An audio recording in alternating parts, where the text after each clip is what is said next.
Hoje o assunto é teologia bíblica.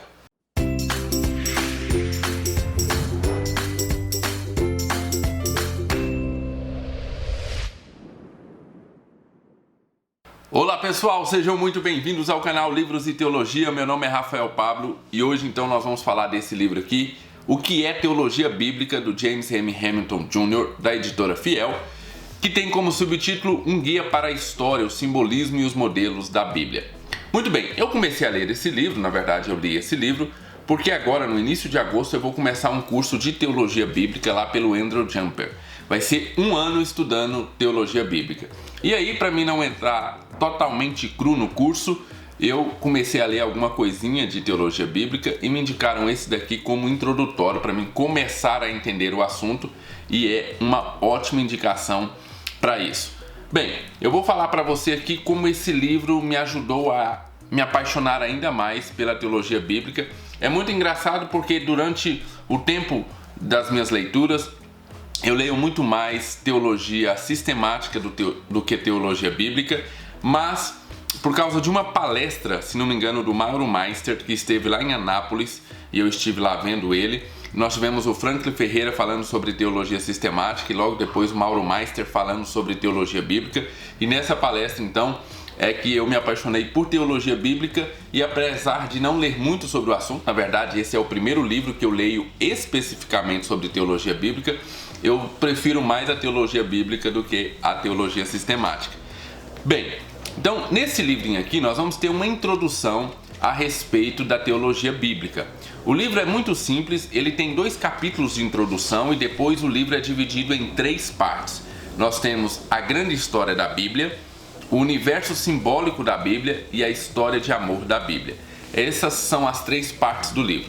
Logo no início, o autor vai nos falar a respeito de uma experiência que ele teve quando o irmão dele estava falecendo, estava no leito de hospital e prestes a morrer. E ele estava ali junto com o irmão dele e os filhos do autor estavam junto ali, os filhos do autor eram crianças ainda.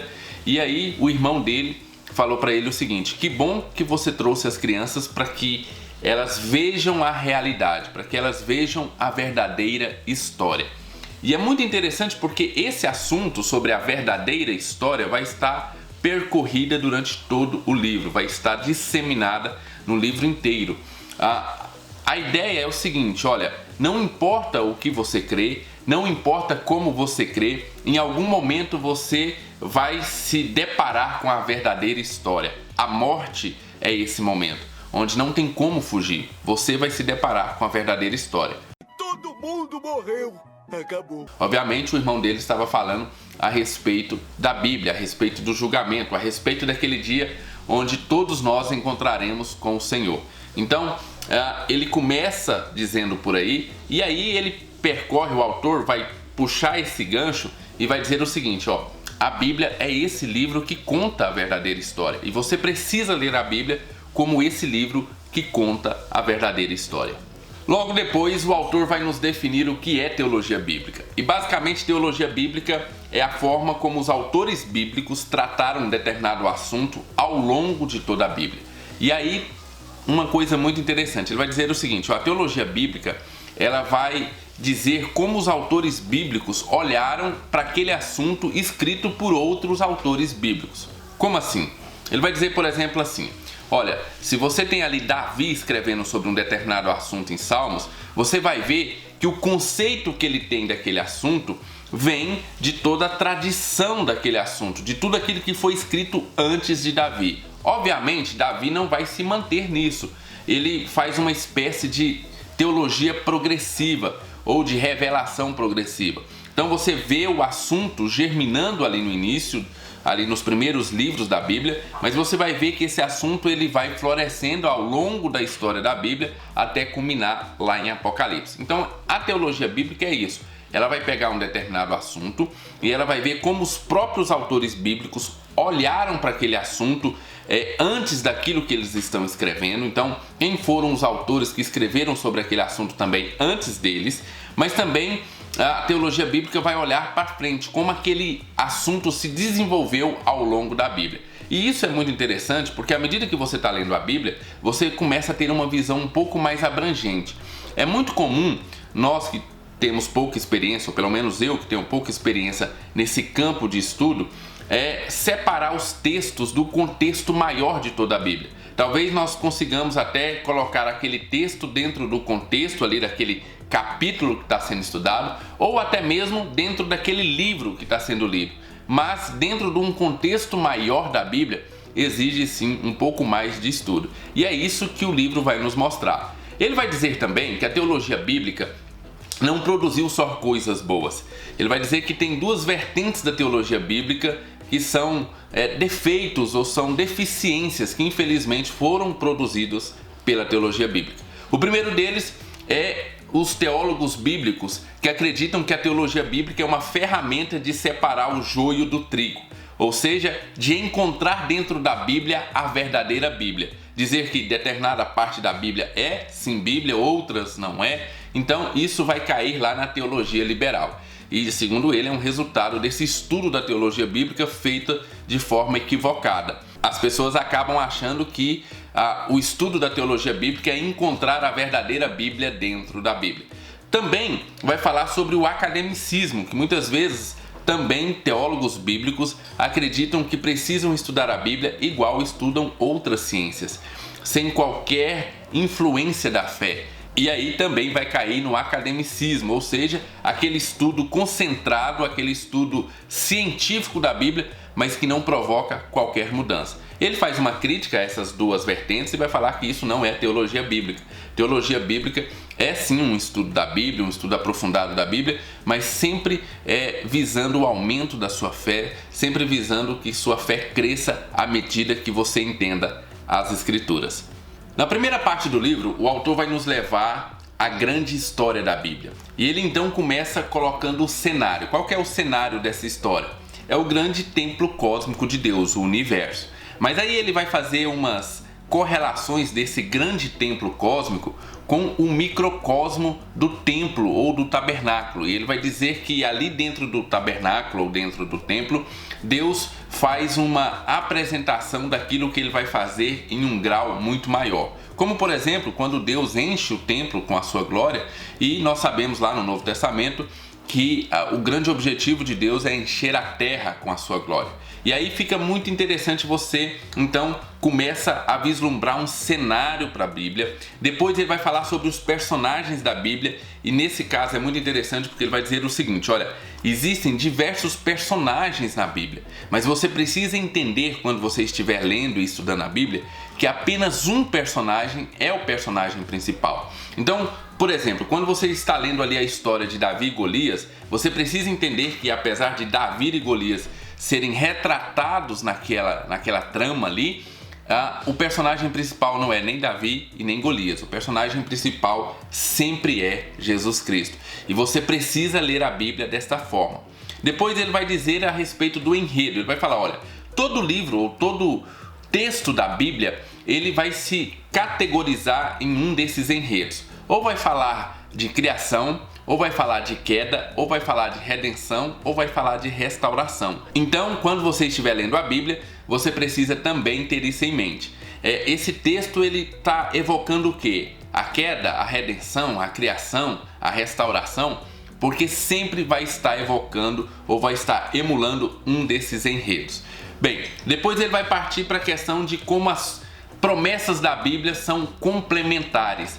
Uma promessa é feita lá atrás, mas ao longo do tempo essa promessa é complementada com outras promessas. E lá na página 44, ele fala um pouquinho a respeito disso. Ele diz o seguinte: a repetição desses modelos, dessas promessas, cria uma espécie de gabarito que representa o tipo de coisa que Deus faz ou o tipo de coisas que acontecem com o povo de Deus. Quando começamos a pensar no que tipicamente acontece, estamos tratando da tipologia. E como isto é o que aconteceu tipicamente no passado, começamos a esperar que esse é o tipo de coisa que Deus fará no futuro. Ou seja, o tipo prospectivo olhando para frente ao apontar além de si para o seu cumprimento. Traduzindo, você estudando as promessas bíblicas, você olhando o que Deus fez no passado, você consegue olhar para frente e ver o tipo de coisa que Deus fez no passado e que provavelmente Ele continuará fazendo no futuro. Esse é um ponto muito legal da teologia bíblica, porque é a forma de você não cair em doutrinas falsas, uma forma de você não cair em heresias. É você olhando para trás, vendo o que Deus prometeu, vendo o que Deus fez com o povo, vendo as promessas de Deus, e aí você tem uma noção daquilo que Deus fará no futuro, o tipo de Deus que nós servimos. Você vai vendo como ele fez e como provavelmente ele fará. Obviamente, essa questão não pode ser tão fechada, mas você evita de cair em certos erros olhando para o passado e vendo como Deus agiu no passado. E para finalizar essa primeira parte, ele vai fazer uma coisa aqui que ele faz ao longo do livro com diversos assuntos, mas que nessa primeira parte ele utiliza o juízo, a mulher e a serpente para resumir a história de toda a Bíblia. Segundo ele, dá para resumir toda a Bíblia na história de juízo de Deus, quando Deus ali profere o seu juízo perante a mulher e a serpente, mas dá para resumir a Bíblia inteira através dessa dicotomia entre a serpente e a serpente perseguindo o descendente da mulher e assim por diante. Ele faz isso com outros assuntos aqui e é muito legal você ver como um assunto realmente pode ser desenvolvido ao longo de toda a Bíblia, mas talvez esse seja o melhor, né? A melhor forma que ele resumiu aqui foi quando ele pegou toda a Bíblia e foi mostrando para você como ela pode ser vista nessa luta entre o descendente da mulher e a serpente. Muito bem, chegou aquela hora em que eu te convido a fazer parte do Livros e Teologia. Inscreva-se lá embaixo, acione o sininho para não perder nenhum dos nossos vídeos. Já deixe seu joinha para ajudar na divulgação e nos siga também lá no Instagram, no @Livros e Teologia, para ficar por dentro de tudo que acontece por aqui. Na segunda parte do livro, o autor vai dizer sim que a Bíblia é um livro de analogias, de tipologias, de símbolos. Mas ele vai dizer que, olha, temos que tomar cuidado para que nós não transformemos a Bíblia apenas em uma figura de linguagem ou em uma alegoria, que é o que muitos pregadores têm feito hoje. Têm colocado alegoria na Bíblia, ou seja, fazem com que o texto diz uma coisa que o texto não está dizendo. Então ele vai ter muito cuidado com isso, vai dizer, olha, você ao longo da Bíblia vai encontrar diversos simbolismos, diversas tipologias, mas temos que tomar cuidado para não transformar a Bíblia em uma alegoria. E aí ele vai dizer que nós temos 3 tipos. Nós temos o imaginário, a tipologia e o modelo. No imaginário, ele vai dizer o seguinte, olha, ao longo da Bíblia, dá para você ver determinados objetos que podem ser utilizados como um símbolo de algo maior. E aí é muito bom nessa parte, como por exemplo, ele vai pegar as árvores descritas na Bíblia, desde ali da árvore do conhecimento do bem e do mal, e aí vai passar ali pelo Salmo 1, será como árvore plantada junto a ribeiros de água, vai pegar outras partes que falam a respeito do cetro ou a raiz de Jessé, vai falar dessa linguagem simbólica e vai até o livro de Apocalipse contando a história do povo de Deus. Então, mais uma vez ele dá a demonstração de como a teologia bíblica pode te ajudar a ver a Bíblia como um todo. É muito legal essa parte, você vê como ele pega, por exemplo, árvores para contar toda a história da Bíblia ali. Dá para você passar por toda a história da Bíblia através das citações feitas dessas árvores. Na segunda colocação, ele vai falar sobre a tipologia. Então, é basicamente o seguinte, Moisés pode ser considerado um tipo de Jesus. Obviamente, nem tudo que está em Jesus está em Moisés, mas olhando para a vida de Moisés, você pode sim verificar ali coisas que aconteceram na vida de Moisés e que também aconteceram na vida de Jesus. E aí ele vai chamar isso de tipologia. Nessa parte ele faz uma coisa muito interessante, que é falar sobre aquela questão de nenhum osso de Jesus ter sido quebrado ali na crucificação, e ele vai pegar então como essa ideia cresceu ao longo da história. Nós temos lá no Egito o Cordeiro Pascual, aquele cordeiro que foi imolado, que eles passaram sangue ali nas portas para que o anjo não entrasse na casa dos judeus e matassem o seu primogênito. Então ele vai falar, olha, aquele cordeiro não poderia ter nenhum dos seus ossos quebrados. Ao longo da Bíblia ele vai trabalhando essa ideia, obviamente ele trabalha de maneira muito sucinta porque o livro é muito pequeno, mas ele vai demonstrando para você que ao longo da Bíblia aquilo foi trabalhado a ponto de chegar lá em Jesus e o autor do Novo Testamento dizer que existia uma promessa ou existia uma profecia que o osso de Jesus, que o osso do cordeiro não seria quebrado. Da onde surgiu isso? Surgiu lá de trás dessa história lá do Egito. Bem, por último ele vai falar sobre modelos. Nessa última parte ele vai falar como os modelos das festas judaicas, nós temos Páscoa, Pentecoste, Tabernáculos, como uma espécie de modelo de coisas que viriam a seguir, que seriam retratadas no principal personagem da Bíblia, Jesus Cristo. Já na última parte ele vai trazer a igreja para dentro da Bíblia, vai contar para você como a igreja foi tratada ou foi vislumbrada ou foi tipificada no Velho Testamento, como ela foi crescendo até chegar nesse conceito de igreja que nós temos hoje, mas também vai nos dizer como a igreja é vista hoje, como a igreja pode ser representada hoje.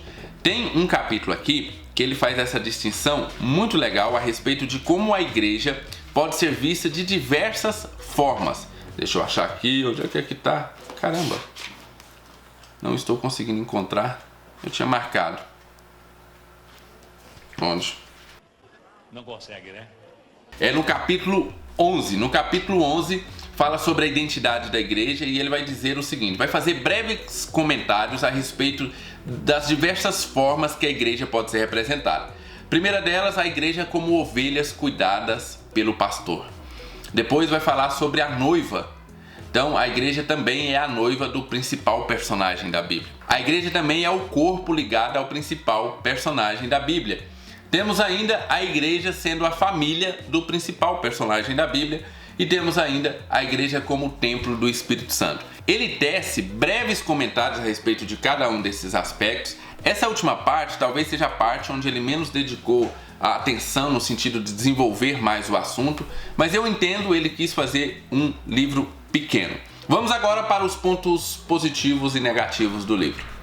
Pontos negativos do livro, bem, pontos negativos é só a folhinha branca, né? Século 21, editora Fiel, não dá mais para ter livros em folhas brancas. Mas fora isso, não tenho nenhum ponto negativo. Talvez eu gostaria que ele desenvolvesse um pouquinho mais alguns assuntos, mas eu entendo, ele quis fazer um livro bem introdutório, um livro pequeno para que você lesse se tivesse interesse. Mas é um livro que cumpre totalmente o seu objetivo, que é te trazer curiosidade para você estudar mais sobre teologia bíblica e você despertar o quanto é importante você entender o contexto geral da Bíblia e como a Bíblia possui um único autor.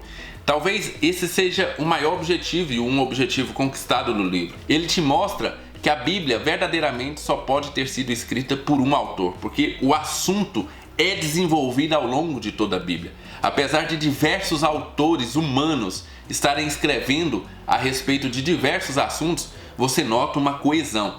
E esse livro faz isso com perfeição. Você vai olhar para a Bíblia e vai ver que ela é coesa. Um assunto que foi introduzido ali no início, ele vai crescendo ao longo da Bíblia até chegar no ápice, Jesus Cristo. Então é verdadeiramente um livro que fala de um único personagem, de um principal evento.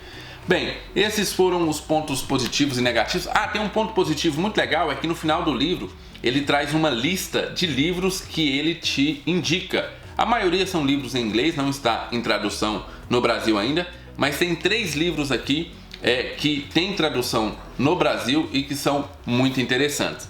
E é por isso que o que é teologia bíblica, James M. Hamilton Jr. vai levar 9 mochés. Isso mesmo, 9 mochés, vale muito a pena você ler esse livro. Se você gostou, o link está lá embaixo. Compre por esse link e ajude o canal Livros e Teologia a fazer mais vídeos como esse. Fiquem com Deus, um abraço e até o nosso próximo vídeo.